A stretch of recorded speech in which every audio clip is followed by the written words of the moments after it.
2 years ago, we see a dark building as a group of soldiers stand near a column. Private Ramirez, for murdering the lieutenant, you were hereby sentenced to death. As it slowly turned, showing a bruised Carla tied to the column. I didn't do it! She screamed. I didn't kill him! Don't lie! We saw you standing over his dead body, a soldier stated. That's right, and I saw her do it, Janice stated. You damn liar! You killed him and pinned it on me! I know you did! She screamed. Hank looked on. Maybe it was an accident. Are we sure this is really the right thing to do? He asked. It is. I'm the new head officer. And I say, the traitors deserve this, he stated. Hank, don't let them do this, please! She screamed. Everyone looked on. I'm sorry, Carla, he stated. Janice fired a few shots. We should go. They'll be here soon, he stated. All right then, everyone move out, the officer shouted. No, guys, please, please, please, don't leave me, she cried. As Hank was the last soldier to follow them and leave, he took a look back. He bent down, removing something, as he slid his knife close to her without them seeing. Corporal, move it, they said. Yes, sir, he said. Carla looked at it in surprise as she began to hear growling from the outside. They were coming. In the present, after the doors were closed, Carla aims her gun as she's engulfed in complete darkness. Shit, she whispered. She tried fumbling for her flashlight in the dark until she tripped on something. She dropped down as her flashlight dropped. She turns on the flashlight and sees a corpse right in front of her. Ah, shit! She screamed, looking before seeing multiple bodies everywhere. They all had gunshots in their heads. Someone with guns killed them all. Carla was horrified as she looked, shining her light at all of them. Suddenly, she heard people coming from the other hallway from her. 1 minute later, we see a few people with guns bursting through her door. Any sign of them?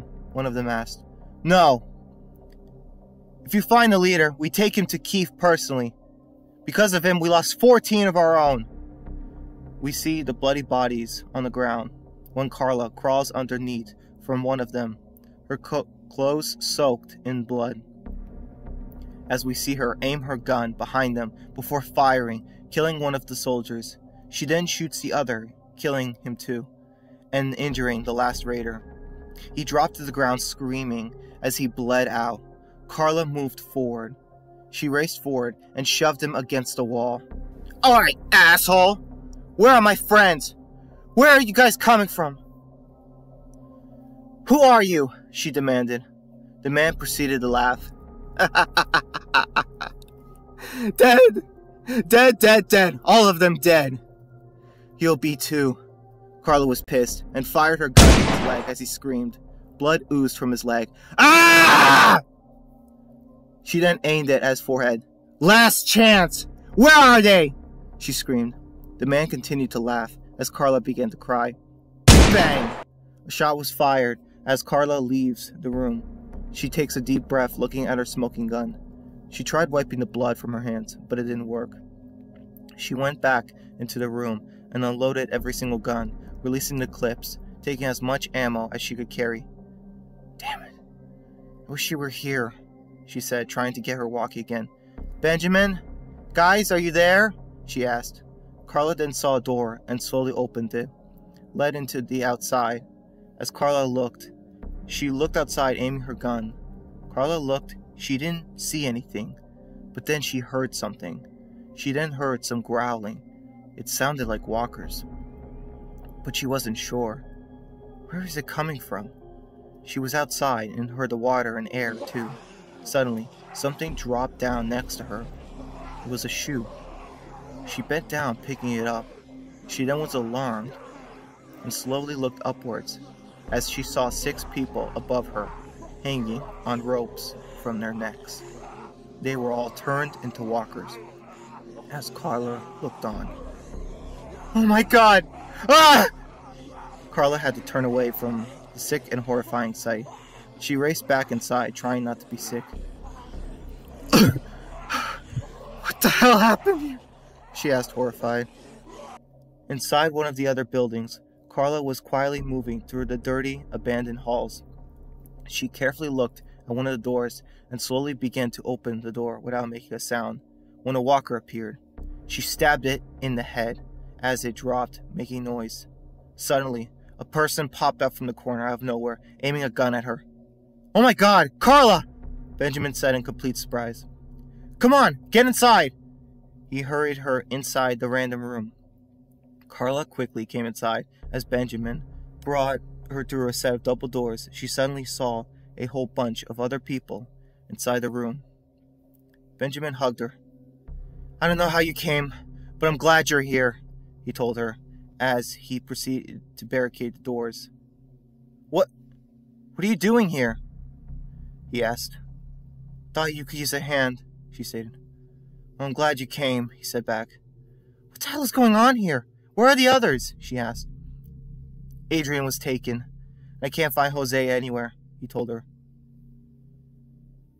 "Who are these people on the gallows? Who are these people that attacked us?" she asked. "We found this group of survivors hiding out in the dam.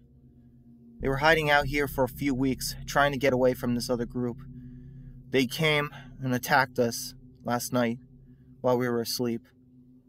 I managed to get half of them to safety here and lock us in, but Jose and Adrian fell behind. So did the others," he told her. "How long ago did you see them?" she asked. "Since this morning," he told her. "What about your radios?" she asked. "They got destroyed in the fighting, and I barely have any ammo left as it is," he told her. "Great," Carla signed. "Wait, what about your car?" she asked. "They set it on fire." "No way it's still working," he told her. "Son of a bitch! This was a bad idea from the start. We never should have came here," she stated. "I know it's not ideal, but I'm not leaving here until we get these people out of here," he told her. Carla took another look. "There's a kid here named Lucas. His mom and sister are missing, so I'm not leaving until I find them." "Wait, where's the car you came with?" he asked. "I left it outside. I have the key," she said, pulling them out and holding them. Benjamin gently took them. "At least one thing is going right now. We don't have much time. You should take these and get some of these people out of here," he told her. "No, there's no way I'm leaving you here all by yourself to find Adrian and Jose with these people after you," she told her. "These people have been through enough. Look at them," Benjamin stated. Carla looked, seeing a lot of scared survivors. The kind that looked like they never had to kill to survive, unlike them. The kind that looked like they've been on the run since the start. There was even a few kids with them. As Carla noticed them, she sighed. "Damn it. Why does this always happen?" she asked. "What do you mean?" Benjamin asked. "You being right. I can't leave them either. At least let me help you find the guys. Once we do, I'll take these people back to the city," she told him. Benjamin was not happy, but he agreed. She met him halfway. "Alright. If we're gonna do this, we have to do this now. We don't have much time," he stated. Elsewhere in a room was a man tied to a chair. He was bleeding and restrained as he was punched in the face by an unknown man standing over him. "Last chance to tell us where your camp is, or you start screaming," the man stated. Adrian was covered in bruises as he raised his head. "Where do your people live?" he asked. "I already told you, asshole. We came here to restart the hydro plant, and you can go screw yourself if you think I'm gonna tell you where my camp is," he said before the man punched him in the face again, breaking his nose. The man then took a knife and placed it by his neck. "I'm bored. We can start cutting parts off now," he stated.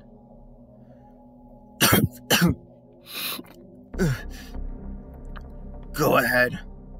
You clearly don't have the parts yourself, Adrian spit back. The man got impatient at the insult. He was surprised as Benjamin and Carla came through the door before firing their guns in a surprise attack, killing the men, as Carla aimed her gun and shot the torturer through the mouth, killing him. He fell backwards dead as Benjamin slammed the last man to the ground before quietly pulling out his knife and stabbing the man through the eye, not flinching. "Adrian, hold on, I got you!" she screamed as he got around. "Thank God you guys came. Took you long enough," he said, exhausted. "What the hell happened? Where's everyone else? Who are these people?" she asked. Adrian coughed. "Can you give me a second?" he asked, still being badly hurt. Benjamin was soaked with blood as he bent down and took the man's radio. Benjamin pressed the button. "Jose, are you there?" he asked. Benjamin didn't hear anything. "Jose, do you hear me?" he asked. "Is that you, Wolf?" he heard on the radio. Benjamin pressed on the walkie. "Who the hell is this?" he asked. "This is someone who is not happy with you killing all my people, but I didn't care for them. But I can't let you kill any more of them, either." "Wolf?" Carla asked, completely confused. "What the hell do you want?" he asked. "You're a killer, just like me. So why don't we meet?" he asked. "Sounds good. Tell me where you are," he asked, not afraid. "No, it's not gonna work out like that. You see, I'm gonna find you. You're the wolf, and I'm the hunter. That's how this works. You run and hide, and I find you," he threatened. Adrian and Carla continued to listen on in interest and worry. "I am the ultimate hunter.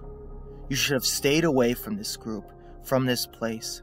I don't like trespassers on my hunting grounds, and especially taking my prey from me.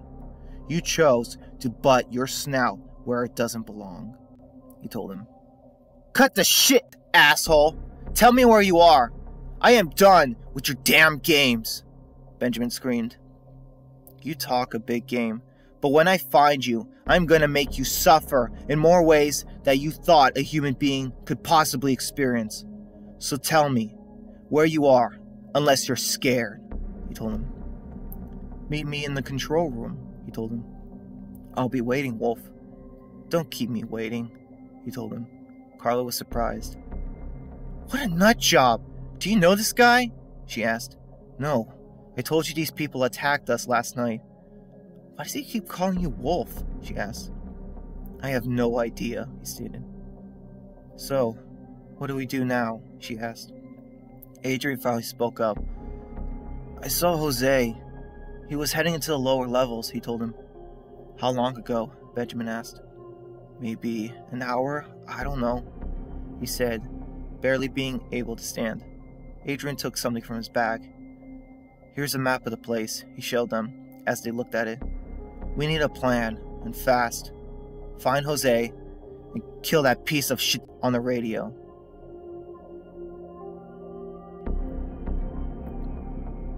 In a random room, the man put down the radio. "Sir, Isaac and a few others came back and reported another vehicle outside," he told him. "Really? Then we'll need to take care of that, won't we? What about the man and woman?" "Did you find them?" Keith asked. "No, sir. We're still looking," he told him. Elsewhere in the facility, Jose and Miranda were running from multiple walkers as she tripped down. "Go!" she screamed. "No way I'm leaving you," he said, grabbing and pulling her up. "Come on, you need to see your kids again. You're not dying like this," he said, shouldering her. Benjamin and Carla were back in the locked-off room as Adrian was getting treated for his injuries. "Can you stand again?" Benjamin asked. "Yeah, I can. So what's the plan?" Benjamin took a moment to think. "Are you stable enough to drive, too?" Benjamin asked. "I guess so," he stated. "Wait, drive? What's going on?" she asked. Your car isn't going to stay outside for long. There's a good chance they're going to go after it and take it, or worse, destroy it. If we secure a path to the car, we can get some of these people out of here, Benjamin told her. But... What? But Adrian is beaten to hell, and you expect him to drive? The car is definitely not taking all of us, she told him. I know. It doesn't have to. The Humvee we got from the CRM can fit 12 people in the trunk, he told her. So what, you're just going to stay here? She asked. I have to, Benjamin told her. It was my idea to come here. I need to find Jose. We can't leave him if he's still alive, Benjamin told her. In the room, the man went over his weapons. He heard the radio go off. Sir, the lower levels are swarming with infected, he heard. Keith, we lost half our fighters, he told him. Unfortunate accidents. But the wolf will fall into our trap. Yes, I'm sure. He'll come after us. You see, this man clearly has a sense of justice. We killed these people, so he'll be reckless and come after us, and we'll be ready for him. But first, any luck on finding the workers? He asked. No, sir, he told him. You keep disappointing me, Keith said. I want all of them found. All of them, he stated. Elsewhere, the Marauders were searching the lower levels as another group locked up a set of double doors, blocking off a large group of the dead trying to get inside. They used a piece of wood barricading the door. This won't hold up for long, one of them said to the other. In the hallways, several raiders armed with guns looked all over. Search everywhere! Come on! They're not here. Let's move to the lower level. When they left, Jose and Miranda crawled from a large vent. Merda. Where the hell are you, Benjamin? He looked around. Hold on, he stopped Miranda. What is it? She asked. I think I know where we are, he revealed to her. We see Benjamin, Carla, and Adrian, who is still injured, make their way through the hallway. They try to lead the people through safely as they check each and every single opening and door. Everyone was scared as Benjamin held out his hand for everyone to be quiet. Carla was still helping Adrian. You okay? She asked. I've had worse, he told her. Liar, she said. Benjamin gives them the all clear and ushers them to keep moving. The group continue to go down the deep, empty hall as Benjamin looks back to Lucas. He looked so depressed. That kid doesn't look so good, she told Adrian. Carla looked back at him. I don't think there's much we can do for him, honestly, other than get him out of here and back home, she told him. They then stopped and came across a set of double doors. Wait, this is it. This is where I came from. My car should be just outside here, she said, as Benjamin heard sounds coming from the door outside. He heard other voices past the door. Wait, Benjamin told him. Outside, we see Keith and the others pouring gasoline on the car. Why don't we take this car for ourselves, sir? He asked. Because the longer we keep them trapped here, the longer they'll send more people, and then more prey for us, he stated. Why cut the game so soon? Suddenly, the man was shot in the head as Keith ducked. Shit talking! He screamed. Benjamin and Carla opened fire coming from the trees surrounding the building. The firefight broke out between the two groups as Carla and Benjamin held their ground. They were pinned until he saw a large group of zombies coming from the other side of the roads from the forest. Benjamin used this to his advantage and ran, using the dead as a wall of cover as Keith and the other marauders fired. This worked perfectly as the dead were getting shot up. The idiots wasted their ammo, as giving Benjamin the perfect opportunity. Carla saw this as Benjamin went around. She saw the zombies coming towards her. A marauder was shot dead as Benjamin grabbed another one, pushing him back into the walkers. Keith aimed his gun before it clicked dry. Damn it! He screamed. Retreat! Retreat, everyone! He shouted as the walkers were devouring and attacking some of the marauders. Carla was fighting them off, using her empty gun and knife to kill them. As Benjamin looked, he tried to chase after Keith and the others until he heard her scream. He recognized it. He raced towards it. Carla had multiple walkers on her as she tried to get them off of her. Benjamin kicked one and then stabbed the other in the head. He then went back to the other as he tossed it off of her and then raised his foot, stomping on its head. Benjamin smashed his entire head in. He looked back, seeing Carla on the ground. "Carla, here!" He lowered and offered his hand. "I'm fine," she said, getting up without his help. Benjamin noticed Carla was ticked, but didn't question it. Something was off, though. He looked and checked the Humvee. "We did it." Carla was keeping watch as everyone was packing up inside the Humvees. It was cramped as she looked. Benjamin was right. The truck was able to fit 12 people if you smushed them together like sardines. Not ideal, but doable. Carla looked and saw Benjamin helping everyone in. He talked to Adrian. "When you get close, make sure you radio them for help and let them know we're still here," he told him. "I will." "Ow! Are you sure the two of you will be okay? I feel guilty leaving the two of you here with these psychopaths," he told him. "We'll be fine. Just get these people out of here. We'll see you again." "I will." "Ow! My parents are gonna kill me when they see me like this," he stated. Benjamin closed the door for him as he took off. Carla watched from behind. Hours later, Benjamin and Carla ran inside as they burst through a set of double doors with the horde of infected right behind them.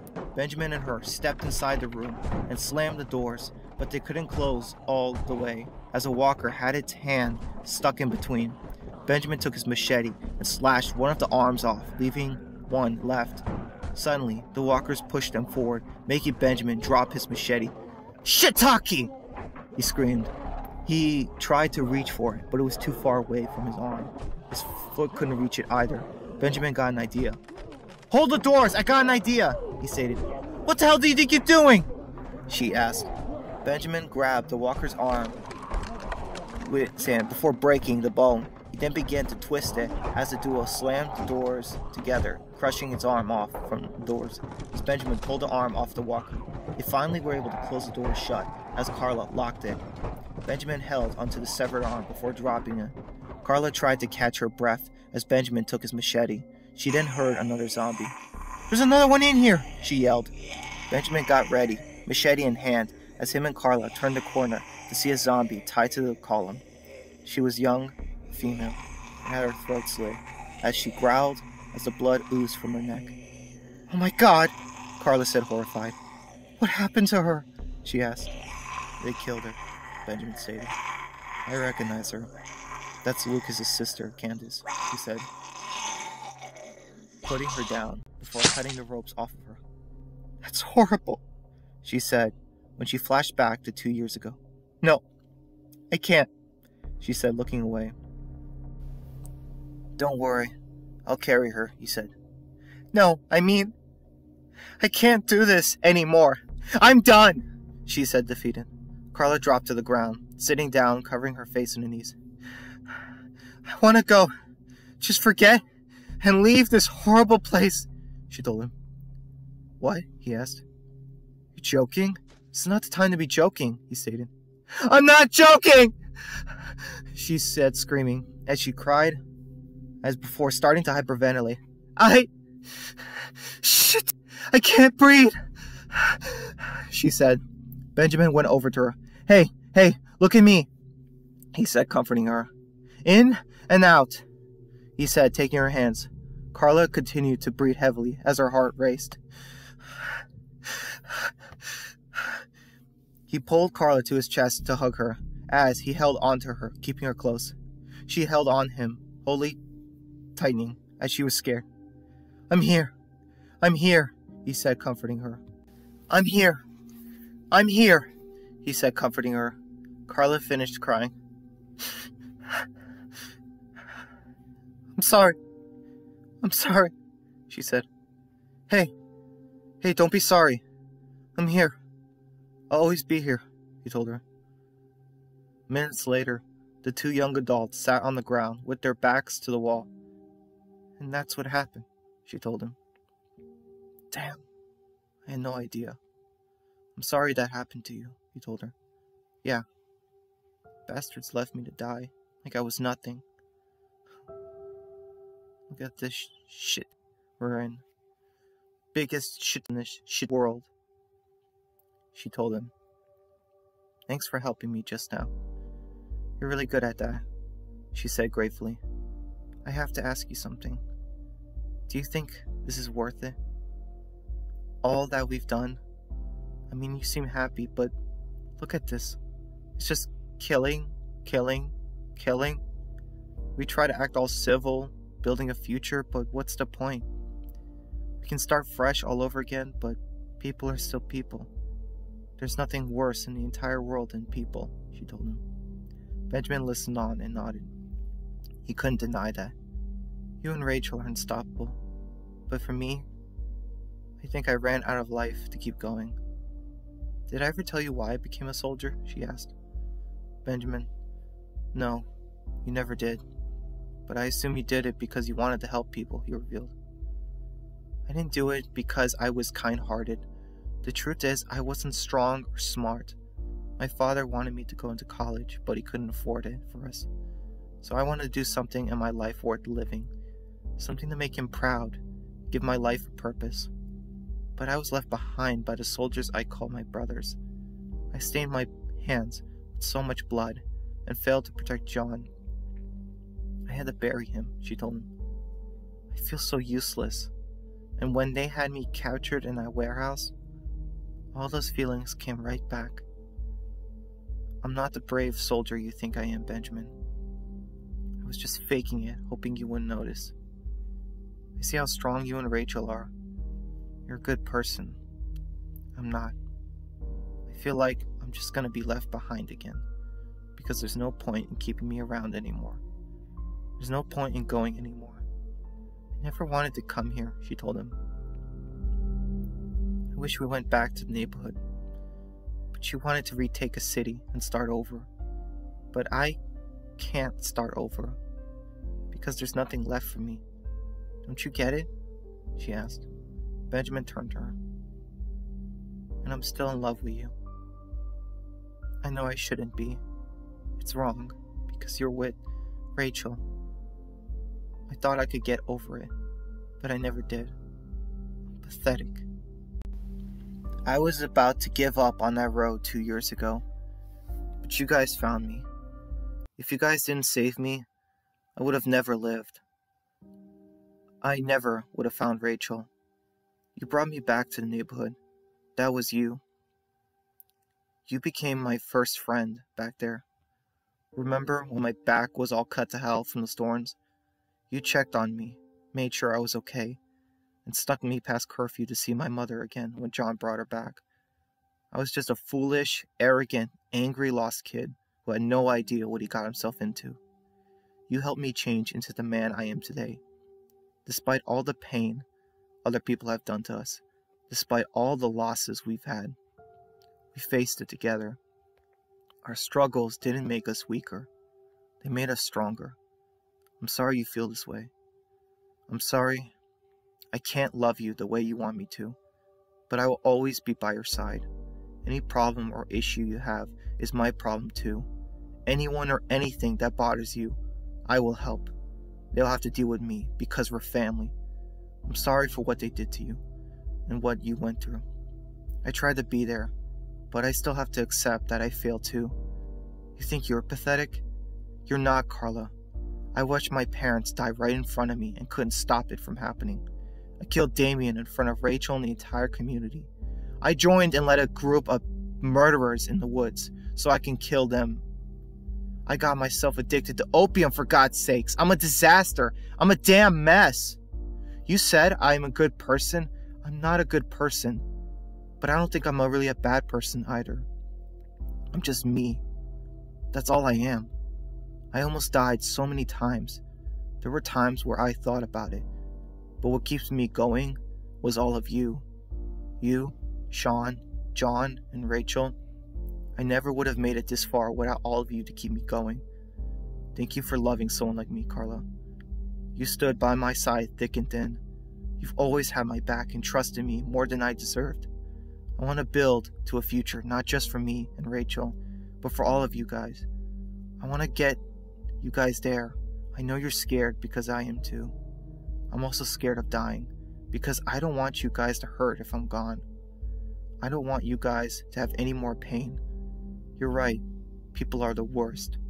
This world makes people cruel. But you guys make it worth fighting for, he told her. Carla wiped her eyes and smiled. She then cocked her gun. What are you doing? He asked. The right thing. Come on.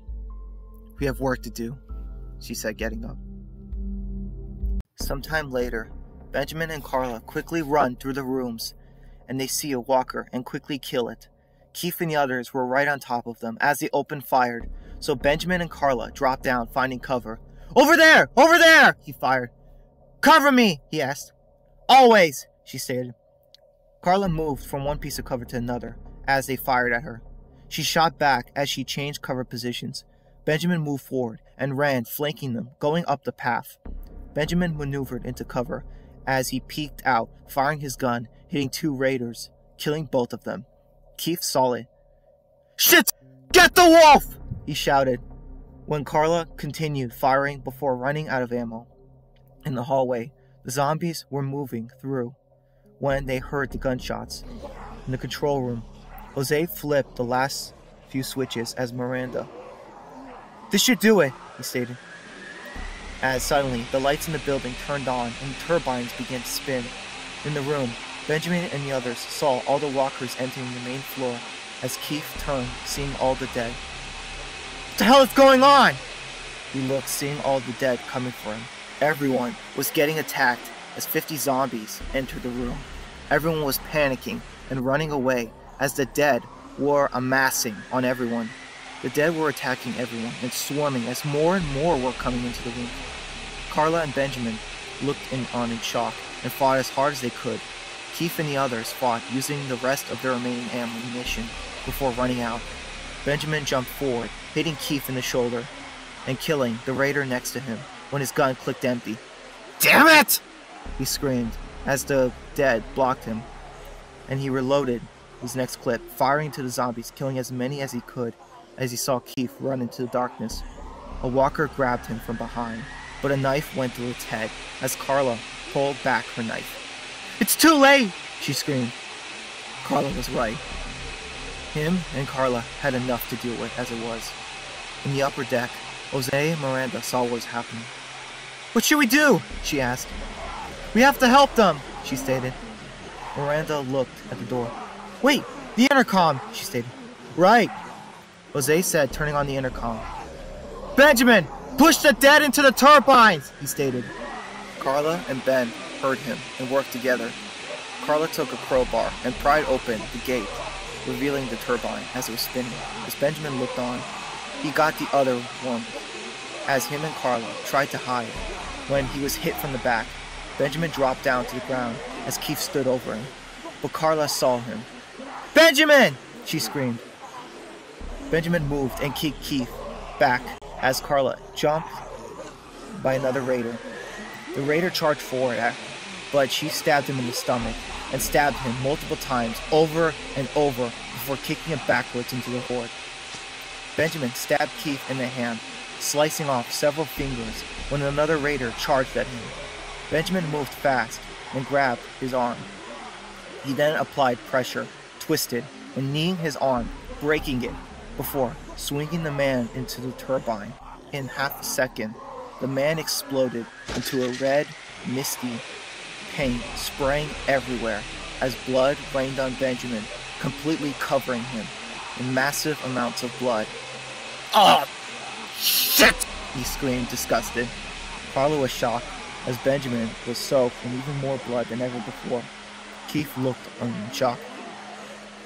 Goodbye, Wolf, he said, leaving them behind, as the last raiders were killed by the dead.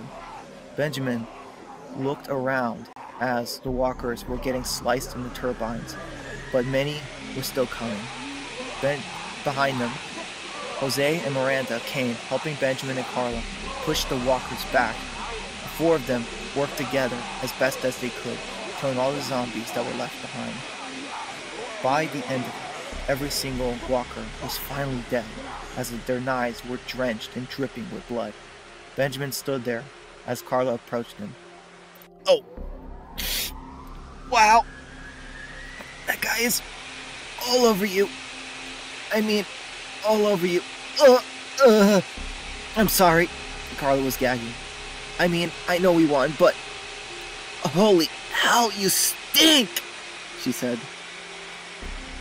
At nighttime, we see several Humvees by the power plant as Carla looks to see Miranda crying as Benjamin tells her the news of her daughter. It never ends, he tells her. Carla turned back. No, it doesn't get any easier with killing and living. But the one thing that makes it all worth it is the people you fight for, she told Jose. Several days later, back home in Huntington, we see Benjamin in the living room of his house, moving some stuff around, when Sean comes into the living room. Hey, what's that smell? He asked. Sean looked, seeing some snacks on the table. I didn't know which popcorn you liked the most, so I got normal, buttered, caramel, he offered, as Sean looked at the TV. What's all this? He asked. Well, we finally have power. Everyone has been working so hard, so I figured we could use a break, he stated. Sean looked hesitant. Benjamin noticed it and put down the movie. Sit down, Sean. I need to talk to you, he stated. What, are you going to yell at me again? He asked. Benjamin knew that was coming. Okay, I deserve that. I'll admit. I shouldn't have scared you back then. I didn't know I did, he told him. You really scared me, Ben. I know what I did was stupid, but I felt like I didn't have a choice. I made a tough call, just like you always do, he told him. I'm sorry I scared you, Sean. I only did that because you scared me. I thought I was going to lose you that day. I'm supposed to be looking after you. Sean, how can I trust you if you go out there like that? Don't get me wrong. You were very brave, and you did help everyone. I just wish you ran it by me first, he told him. I have to look after you now that Hannah and John are gone. And I don't want to fail them, Sean. I don't want to fail you, he said, scared. You won't. You did a great job protecting me. But I have to be my own man. I'm just a kid. But I won't be one forever, he told him. You're right, Sean. But you'll always be my brother, he said. Sean hugged him, as Benjamin smiled, hugging back. I love you, buddy. I love you too, he said, letting go. So, what are we watching tonight? He said, eager. Transformers. The first one from 2007. I watched this with Brandon when it first came out in the theaters. Is it just us? I'd love to watch it with everyone else, he told Benjamin. As a matter of fact, we are, he said, as Tyler and Carla came from the door. Hey guys, Sean said, excited. I told them to be here at exactly 8. Where's Rachel? Is she coming too? He asked. No, she said this was for you and Carla. She said if she came too, it would have been a date. She wanted us to have all the fun for one night. Tyler told him. I need to make it up to her for this, Benjamin stated, as everyone began to sit down. Benjamin played the thrilling movie as he sits down. As everyone watched, Benjamin turned back to Sean. The youthful, exciting innocence he used to have was beginning to show for the first time in a long time.